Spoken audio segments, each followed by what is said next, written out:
محترم سامعین اور سامعات، اللہ تبارک و تعالیٰ اس جہان کا خالق و مالک ہے۔ وہی اس جہان کو چلاتا ہے۔ اس نے ساری کائنات کو اسباب کے ساتھ جوڑا ہوا ہے، مگر وہ اسباب کا محتاج نہیں ہے۔ یہ بات درست ہے کہ کمائی کرنے جاؤ تو رزق ملتا ہے، مگر وہ کمائے بغیر بھی دے سکتا ہے۔ یہ بات درست ہے کہ شادی کرو تو اولاد ہوتی ہے، مگر وہ شادی کے بغیر بھی دے سکتا ہے۔ کائنات کو اسباب کے ساتھ جوڑنے کا مطلب یہ نہیں کہ وہ فارغ ہو گیا ہے، اب اسباب ہی چلا رہے ہیں۔ آج بھی مکمل کنٹرول اس کے ہاتھ میں۔ روٹین یہ ہے کہ آگ جلا دیتی ہے، مگر وہ چاہے تو آگ کو جلانے سے منع کر سکتا ہے۔ روٹین یہ ہے کہ دریا انسان کو بہا جاتا ہے، مگر وہ چاہے تو دریا کو آگے بڑھنے سے روک سکتا ہے۔ فاضرب لهم طریقا فی البحر یبسا لا تخاف درکا ولا تخشا۔ جہاں صدیوں سے سمندر بہہ رہا تھا، ایک ڈنڈا مارا 12 راستے بن گئے، اور ایسا نہیں ہوا کہ باقی تو سمندر بہت گہرا تھا، جہاں سے راستہ بنا وہاں 1-1 فٹ پانی رہ گیا، چلو مجاہد گزر جائیں گے۔ کہا نہیں، طریقاً یبساً، ہم نے نیچے سے مٹی کو خشک کر دیا۔ وَكَانَ كُلُّ فِرْقٍ كَالطَّوْدِ الْعَظِيمِ، دونوں طرف پانی پہاڑ کی طرح کھڑا ہے، اور بیچ میں راستے کی مٹی بھی خشک ہے۔ موسیٰ علیہ السلام جا رہے ہیں اپنی قوم کو لے کر۔ قوم نے یہ سمجھا کہ کائنات اسباب کے ساتھ ہے۔ اسباب یہ بتاتے ہیں کہ اب کوئی بچنے کی شکل نہیں۔ اِنَّا لَمُدْرَكُونَ، اب تو پکڑے گئے۔ آگے سمندر، اس میں گئے تو مارے گئے، پیچھے فرعون کی فوج، وہ آ گئی تو مارے گئے۔ اب ہمارے بچنے کی کوئی شکل نہیں۔ جو اسباب کو سب کچھ سمجھتا ہے، اس کے نزدیک تو اب بچنے کی کوئی شکل نہیں، لیکن جو اسباب کے رب پر ایمان لاتا ہے، انہوں نے کیا جواب دیا؟ کہا کلا، ہرگز ایسی کوئی بات نہیں ہے۔ ان معی ربی سیہدین، میرا رب میرے ساتھ ہے، وہ میرے راستہ بنا کر دے گا۔ رسول اللہ صلی اللہ علیہ وسلم ہجرت کے لیے نکلتے ہیں، مدینہ کی طرف جانے کی بجائے اپوزٹ سائڈ میں ہرا کے غار میں چلے جاتے ہیں۔ دشمن تلاش کرتے کرتے وہاں پہنچ جاتے ہیں۔ حضرت ابو بکر صدیق فرماتے ہیں، اے اللہ کے رسول، وہ تو یہاں بھی آ گئے صلی اللہ علیہ وسلم۔ وہ سامنے اوپر کھڑے ہیں، اگر انہوں نے اپنے قدموں کی طرف دیکھا تو ہم نظر آ جائیں گے۔ رسول اللہ صلی اللہ علیہ وسلم فرماتے ہیں، ابو بکر آپ ہمیں 2 سمجھتے ہو، ہم تو 3 ہیں، ہمارا رب ہمارے ساتھ ہے۔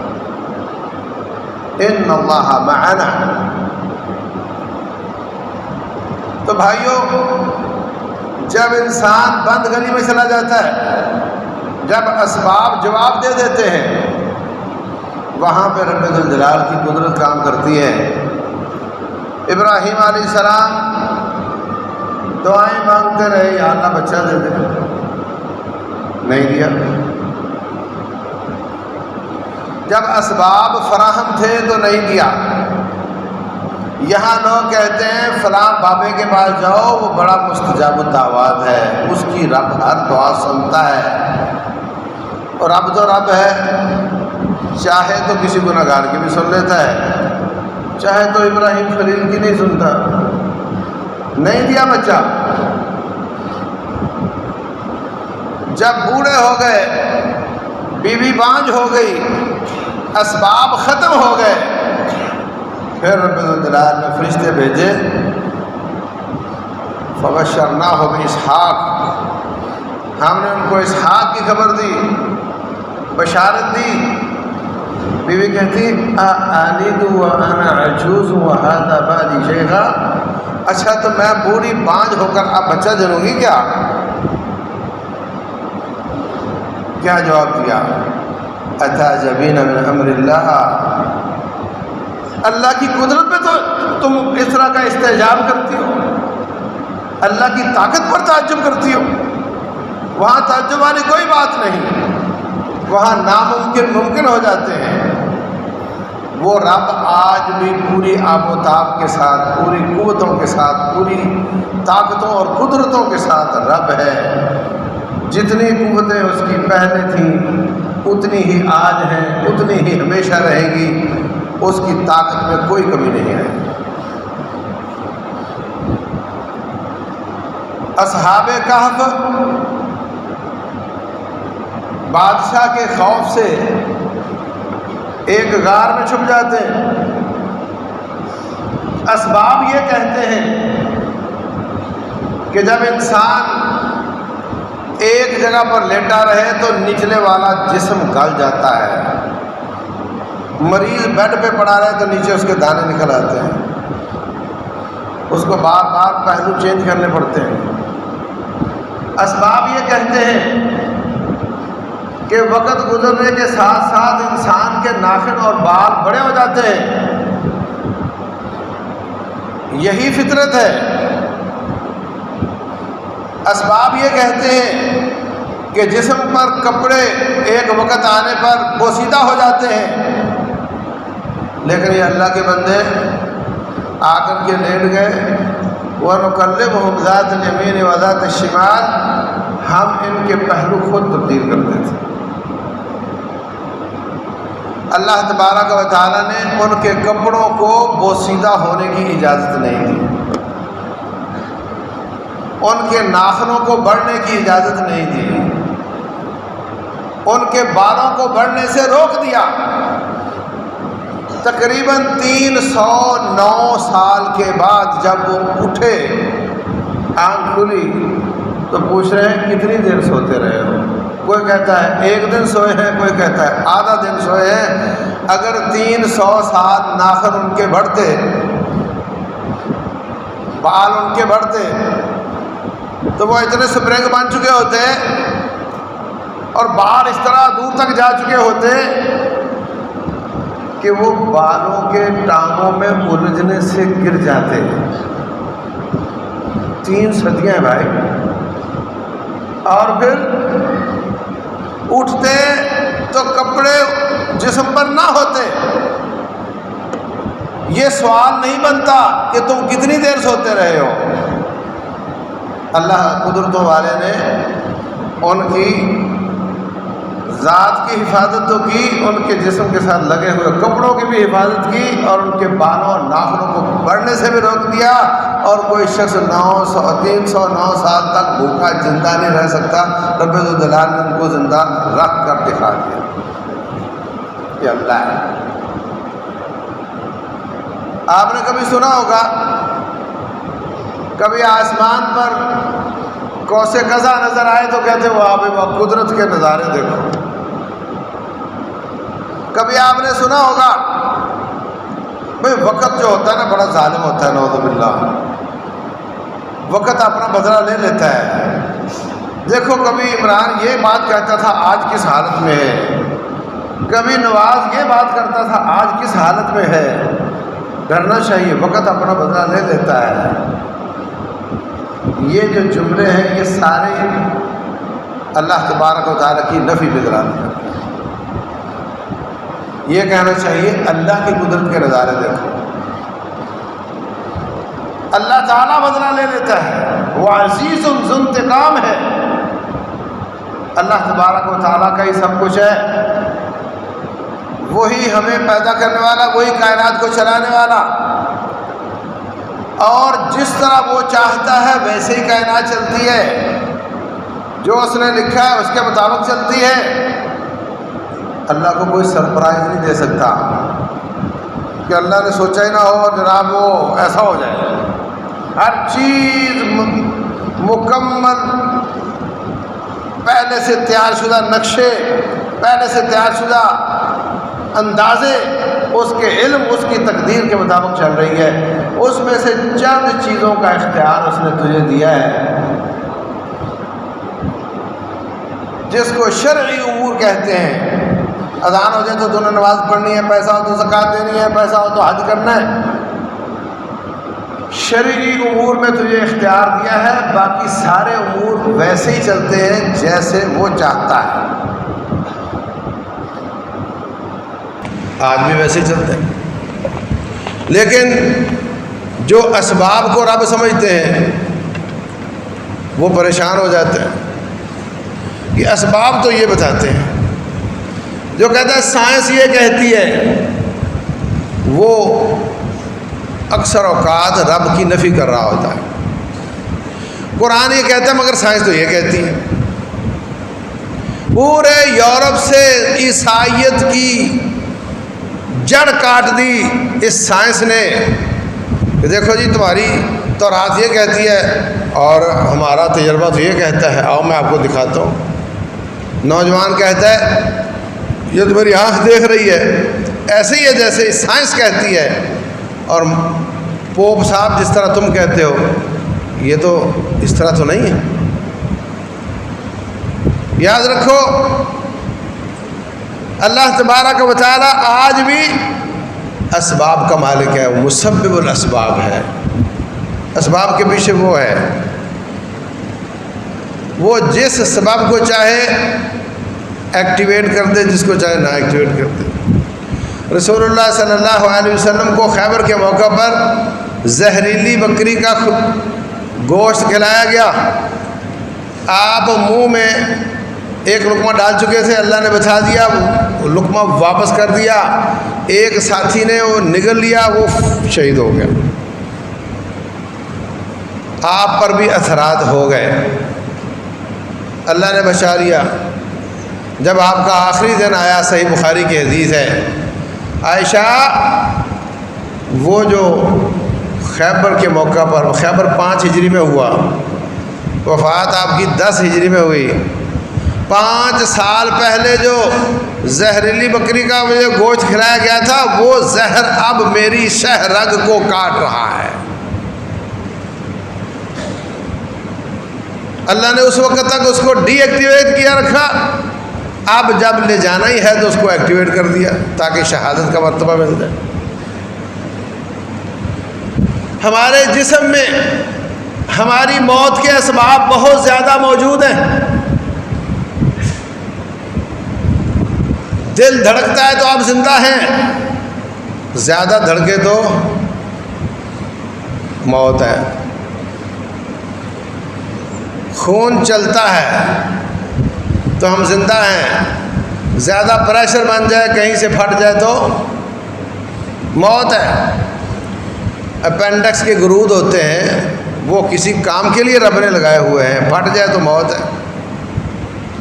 وَفِي أَنفُسِكُمْ أَفَلَا تُبْصِرُونَ، تمہاری اندر ہماری نشانیاں ہیں، تمہیں نظر کیوں نہیں آتی؟ یہ باتیں تو بڑی بڑی ہیں۔ اللہ تبارک و تعالیٰ انسان کی ہر لمحے نگرانی کرتا ہے، اگر رب ذوالجلال نگرانی نہ کرے تو انسان کوئی بھی زندہ نہیں رہ سکتا۔ قُلْ مَنْ يَكْلَؤُكُمْ بِاللَّيْلِ وَالنَّهَارِ مِنَ الرَّحْمَنِ، اے نبی صلی اللہ علیہ وسلم ان سے پوچھو کہ دن رات تمہاری نگرانیاں کون کرتا ہے؟ وَيُرْسِلُ عَلَيْكُمْ حَفَظًا، اللہ نے فرشتوں کی ڈیوٹی لگا رکھی ہے، وہ تیری حفاظت کرتے ہیں، ان کے پاس چیک لسٹ ہے، تیری تقدیر میں جو جو تکلیف لکھی ہے اس کے علاوہ بے شمار تکلیفیں تجھے آنا چاہتی ہیں، وہ اللہ کے فرشتے تیری حفاظت کرتے ہیں، اور جب وہ تکلیف کی باری آتی ہے جو لکھی ہے اس وقت وہ تیری حفاظت روک دیتے ہیں تاکہ اللہ کا لکھا سچا ہو جائے۔ اگر آپ کو ہر وہ تکلیف جو آنا چاہتی آ جائے اور فرشتے حفاظت نہ کریں، ایک لمحہ زندہ نہیں رہ سکتے، ایک لمحہ زندہ نہیں رہ سکتے۔ اللہ اکبر۔ رسول اللہ صلی اللہ علیہ وسلم فرماتے وَأَصْلِحْ لِي شَأْنِي كُلَّهُ، یا اللہ میرے سارے حالات درست کر دے، وَلَا تَكِلْنِي إِلَىٰ نَفْسِي طَرْفَةَ عَيْنٍ، آنکھ بند کر کے کھولنے کی مدت بھی مجھے میرے سپرد نہ کرنا، اپنے سپرد رکھ۔ آنکھ بند کر کے کھولنے کی مدت بھی اگر میں اپنے سپرد ہو گیا تو بچوں گا نہیں، مجھے اپنے سپرد رکھ۔ ساری کائنات ایک بہت ہی پیٹرن قسم کے نظام کے تحت چل رہی ہے۔ یہ جو فلکیات والے بتاتے ہیں، یہ جو ستارے، یہ سیارچے ہمارے نظام شمسی کا حصہ ہیں، ان میں سے کوئی چھوٹا ہو جائے یا بڑا ہو جائے یا جگہ چھوڑ دے، آگے ہو جائے یا پیچھے ہو جائے، تو زمین یا برف کا گولا بن جائے یا آگ کا گولا بن جائے، مگر وہ سارے اپنے رب کے فرمان کے مطابق چلتے ہیں تو تو زندہ ہے۔ تجھے ختم کرنے کے لیے رب کو کچھ بھی نہیں کرنا پڑے گا۔ اصل تیری یہ ہے کہ تو تباہ ہے، برباد ہے، جب تک رب تیری حفاظت نہ کرے۔ اگر تجھے ہلاک کرنا ہو تو کچھ بھی نہ کرے، حفاظت چھوڑ دے، ساری کائنات تباہ و برباد ہو جائے گی۔ تو آج بھی وہ رب تمام توانائیوں، طاقتوں، قدرتوں اس کے ساتھ تیری نگرانی کرتا ہے، اور وہ اسباب کا محتاج نہیں بلکہ اسباب اس کے محتاج ہے۔ یہ ساری باتیں میں اس لیے عرض کر رہا ہوں کہ آج کا مسلمان جو میڈیا سے جڑا ہوا ہے، جس کی جیب میں موبائل فون ہے، سارا میڈیا اس نقطے پر محنت کر رہا ہے کہ قوم کو مایوس کیا جائے۔ ایسے تازیانے برستے ہیں، وہ خبر آ گئی، پتہ چلا یہ ہو گیا ہے، پتہ چلا وہ ہو گیا ہے، فلاں پارٹی نے یوں کر دیا، فلاں نے یوں کر دیا، فوج نے ایسے کر دیا۔ ایسے فتنے، ایسی خبریں، ایسے مایوس کن حالات کہ انسان سمجھتا ہے، اور خاص طور سے باہر بیٹھا ہوا آدمی سمجھتا ہے کہ پتہ نہیں پاکستان میں ہم کوئی خال انسان بچے ہوں گے جو وہاں کے حالات ہیں۔ کوئی بندہ ملے گا وہاں تو اب جو وہاں پہ صورتحال چل رہی ہے۔ سارے میڈیا، کوئی حکمران کے حق میں ہو، کوئی اپوزیشن کے حق میں ہو، اس کے اپنے اپنے موقف ہوں گے، مگر ایک جملے پر، ایک نقطے پر سب متفق ہیں کہ قوم کو مایوس کیا جائے، رائی کا پہاڑ بنا کر دکھاتے ہیں۔ یوسف علیہ السلام کو بھائی لے گئے، جا کر کنویں میں ڈال دیا، پھر بعد میں رپورٹ بھی نہیں لی کہ پھر کیا بنا ہمارے بھائی کا، بنتا ہے جو بنتا ہے، آ گئے۔ اب ان کو نہیں پتا کہ اس کے ساتھ کیا ہوا، یہی سمجھ رہے ہیں کہ مر گیا ہوگا بیچارہ۔ لمبا قصہ ہے۔ اللہ نے کنویں سے نکالا، بادشاہ کے گھر میں لے گیا، وہاں سے جیل میں چلے گئے، جیل سے واپس آئے تو تخت پر بیٹھ گئے، وزیر خزانہ بنے۔ اس کے بعد پھر اللہ تعالیٰ نے ان کو اوور آل حکمران بنا دیا۔ بھائی لوگ کھانا جانا لینے کے لیے آئے، ایک بار دے دیا، بولے اگلی بار بھائی کو لے کر آنا ورنہ کچھ نہیں ملے گا۔ پہلا پھسلا کر والد صاحب کو، بھائی کو بھی لے گئے۔ یوسف علیہ السلام نے بھائی کو اپنے پاس رکھ لیا۔ اب دوسری چوٹ لگ گئی والد صاحب کو. یعقوب علیہ السلام نے رو رو کر اپنی حالت خراب کر لی، حتیٰ کہ آنکھیں جاتی رہیں. نابینے ہو گئے، بوڑھے بھی ہو گئے. بوڑھے اور نابینے کا سہارا کون ہے؟ وہی بچے جو بچے کے جنہوں نے یہ سارا کچھ کیا ہے. یعقوب علیہ السلام کو پتہ ہے کہ انہوں نے کیا ہے، اور وہی بڑھیپے کا سہارا ہے، اور وہی ان کے خلاف ہیں، اور ان کو ہی کہتے ہیں یا بنی اذهبوا فتحسسوا من یوسف، بیٹو جاؤ تو صحیح، کہیں سے کوئی خبر حاصل کرو، کوئی معلومات تو لو کہ میرا بیٹا یوسف کہاں ہے اور اس کا بھائی کہاں ہے. وَلَا تَيَأْسُوا مِن رَوْحِ اللَّهِ، اللہ تعالیٰ کے فضل سے مایوس نہ ہو. اللہ کے فضل سے مایوس وہ ہوتا ہے جو کافر ہوتا ہے، مسلمان نہیں ہوتا. ذرا تصور کرو، کسی کی اولاد غلط ہو، نافرمان ہو، تو پھر وہ ان سے کہے گا، پھر وہ کسی بانجے بھتیجے سے کہہ سکتا ہے، کسی پولیس والے سے کہہ سکتا ہے، کچھ اور کر سکتا ہے. لیکن یہاں اتنی پریشان کن صورتحال ہے کہ بڑھیپا بھی ہے، نابینا بھی ہو گئے ہیں، بچوں کا غم بھی بہت ہے، اور کہنا پھر انہی کو پڑتا ہے کہ جن کے بارے میں ہے کہ انہوں نے سارا کچھ کیا دھرا ہے. اللہ اکبر. وہ آگے سے کہتے ہیں ابا آپ نے نا بیٹوں کا ذکر کرتے کرتے ان کو یاد کرتے کرتے لگتا ہے اپنی جان دے دینی ہے. او تکون من الہالکین حتی تکون حردا او تکون من الہالکین. آپ بنا آپ کو اور کام ہی کوئی نہیں ہے، بس ان کا ذکر کرتے رہتے ہیں. ٹینشن لے لے کر اب ایک آنکھیں ضائع ہو گئی ہیں، اور اب لگتا ہے اپنی جان بھی پیش کر دینی ہے. چلے گئے، بات ختم ہوئی، پچھلے بھول جاؤ، اگلی زندگی شروع کرو. یہ موٹیویشنل اسپیکر بنے ہوئے ہیں. ہاں، ماضی کی تلخیاں بھول جاؤ، اگلی بات کرو. وہ پھر ان کو ہی کہتے ہیں جاؤ جا کر تلاش کرو، مایوس نہ ہو. کیوں؟ بیٹے اسباب کی طرف دیکھتے ہیں اور باپ نبی اسباب کے رب کی طرف دیکھتا ہے. ان کو پتہ ہے کہ جتنی بھی گھٹائیں ہوں، جتنی بھی مایوسیاں ہوں، جو بھی حالات خراب ہوں، بہرحال میرا رب موجود ہے اور وہ انہونی کر سکتا ہے. ایسا کچھ ہو سکتا ہے کہ مجھے میری اولاد مل جائے. وہ مایوس نہیں ہو رہے، وہ ان سے کہہ رہے ہیں. تو عزیز بھائیوں، اگر ہمارا رب زندہ ہے، اگر کسی کا رب زندہ ہے تو اس کو مایوس نہیں ہونا چاہیے، حالات جیسے بھی ہوں.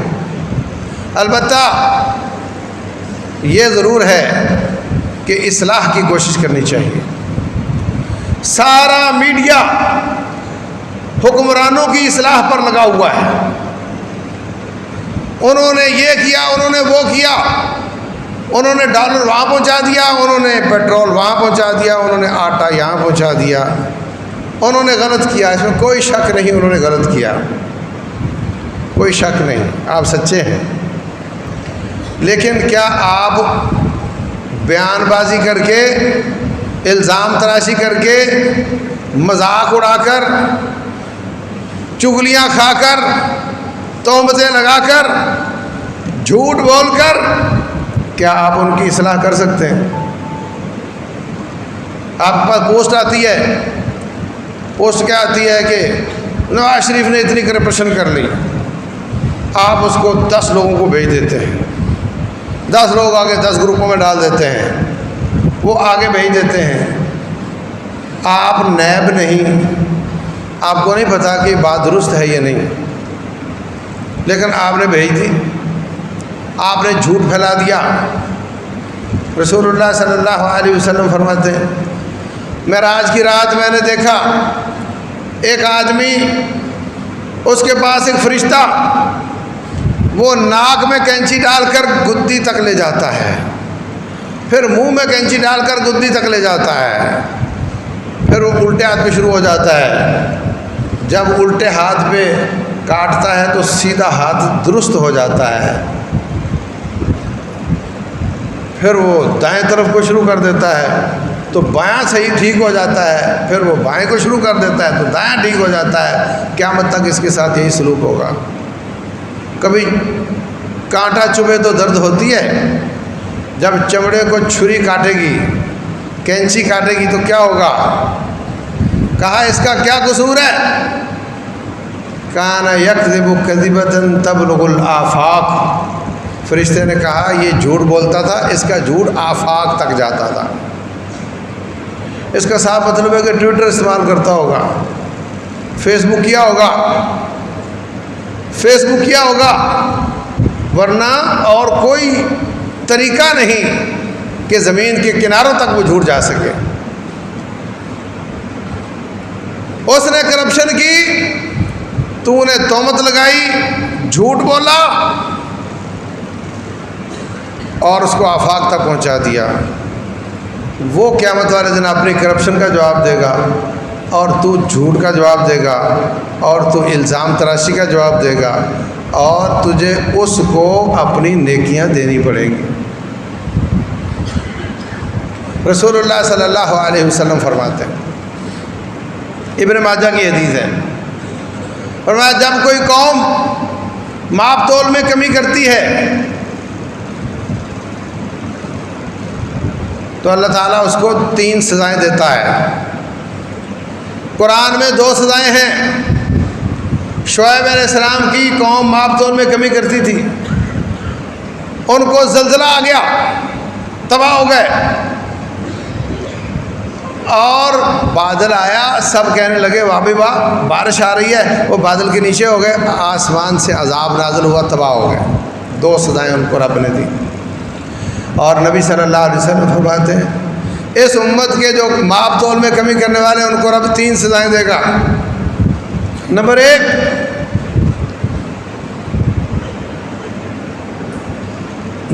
یہ کہ اللہ تعالیٰ ان کو قحط سالی اور اناج کی کمی کے ساتھ پکڑ لے گا۔ آپ زرعی ملک ہو کر بھی گندم باہر سے منگواتے ہیں،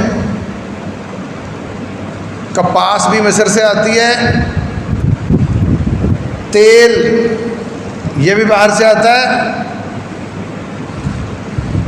زرعی ملک ہیں، اس کے باوجود صورتحال یہ ہے اناج کی کمی، کھانے دانے کی چیزوں کی کمی۔ نمبر 2، وشدت المعونہ، مہنگائی بڑھ جائے گی، مہنگائی بڑھ جائے گی۔ عمران نے مہنگائی بہت کی تھی تو اپوزیشن مظاہرے کرتی تھی۔ میں نے اس وقت خطبے میں کہا تھا اگر یہ حکومت چینج ہوئی، کوئی اور آئی تو وہ اور مہنگائی کرے گی، اور جب اگلی حکومت آئی تو پھر میں نے خطبے میں کہا تھا یہ چینج ہوئی تو اور مہنگائی کرے گی۔ اگلے نے بھی کر دی، اب ان میں سے پہلے اگر کوئی واپس آیا تو وہ اور مہنگائی کرے گا۔ وجہ کیا ہے؟ وجہ یہ ہے کہ جرموار ہم ہیں، مجرم ہم ہیں، قصوروار ہم ہیں، اور جو حکمران ہیں یہ جوتیاں ہیں، یہ کوڑے ہیں جو اللہ تعالیٰ ہمارے سر پہ مارتا ہے ہماری جرم کی وجہ سے۔ اب کوئی جلاد کوڑے مارے ہو تو کوڑے کے خلاف مظاہرے شروع کر دو۔ کوڑا بڑا غلط ہے، ایسے لگتا ہے کہ بڑی درد ہوتی ہے۔ کوڑے کے خلاف مظاہرے نہیں ہوتے، کوڑا مارنے والے کے سامنے التماس ہوتی ہے، توبہ ہوتی ہے، معذرت ہوتی ہے، اپنے اعمال کی اصلاح ہوتی ہے، گناہوں سے توبہ استغفار ہوتا ہے، تو پھر وہ اپنا کوڑا اٹھا لیتا ہے۔ یہ حکمران ہمارے لیے رب ذوالجلال کا کوڑا ہے ہمارے کرتوتوں کی وجہ سے۔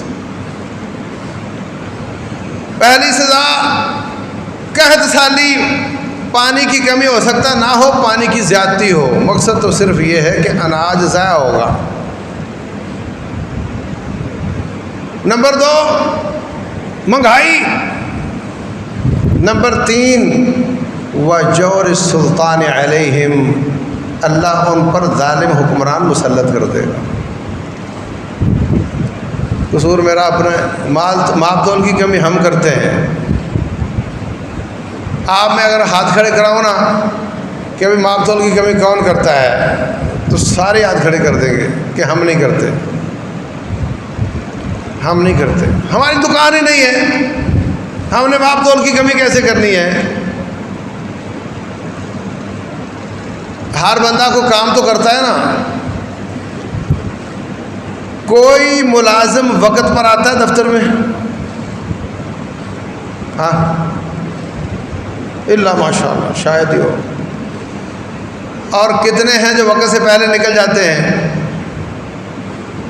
ہاں نا۔ اور کبھی تنخواہ لیتے وقت کہا کہ ہمارے نے وقت تھوڑا دیا تھا اس لیے تنخواہ کم کر دو۔ ماپ تول کی کمی کیا ہوتی ہے کہ لینا ہے تو زیادہ، دینا ہے تو کم، پیسے پورے سامان تھوڑا۔ پوری قوم پیسے پورے لیتی ہے، سروس تھوڑی دیتی ہے، پوری قوم الا ماشاء اللہ۔ ایسا ہے کہ نہیں؟ مزدور مزدوری کرنے آتا ہے، پورا کام کرتا ہے، ڈنڈی مارتا ہے۔ پوری قوم کی صورتحال یہ ہے الا ماشاء اللہ۔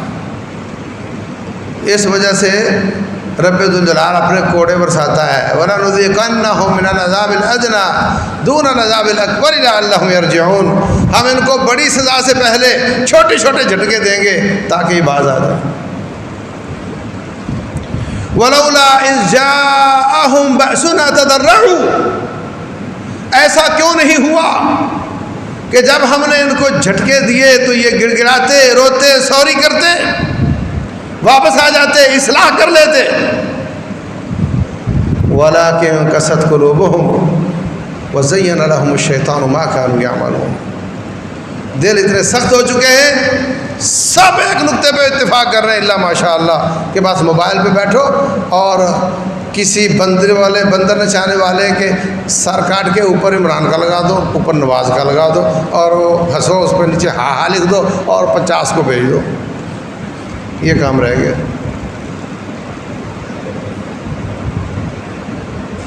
یہ کام رہ گیا۔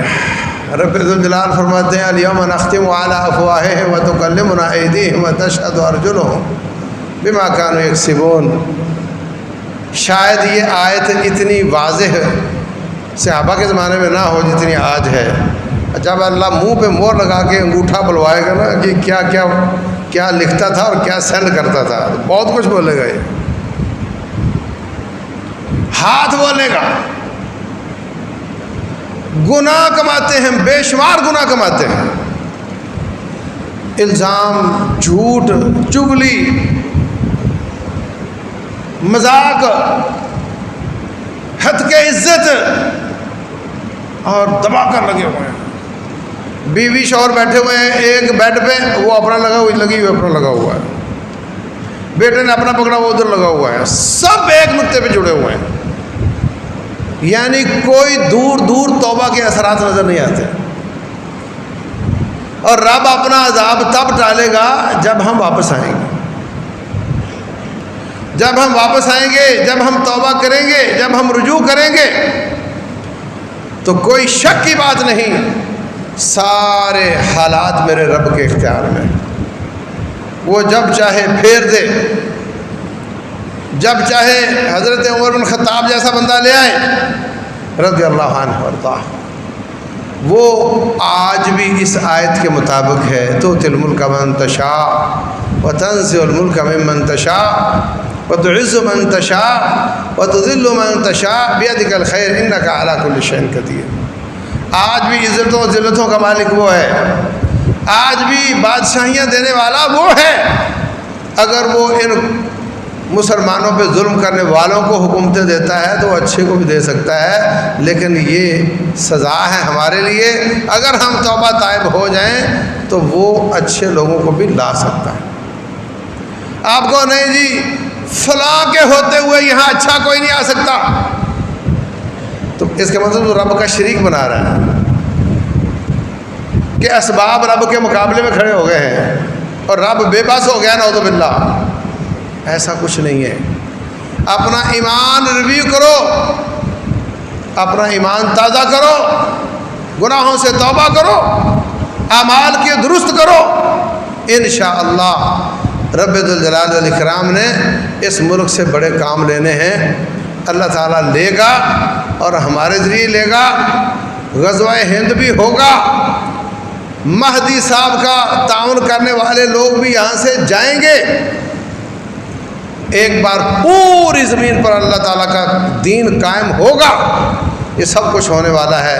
بس ضرورت اس بات کی ہے کہ ہم مایوس ہونے کی بجائے اپنے اعمال کو درست کریں. میں حکمران کو ٹھیک نہیں کر سکتا، میں اپنے ہاتھ باندھ سکتا ہوں، اپنی زبان کو روک سکتا ہوں، اپنی اصلاح کر سکتا ہوں، اپنے بچے بیوی کی اصلاح کر سکتا ہوں.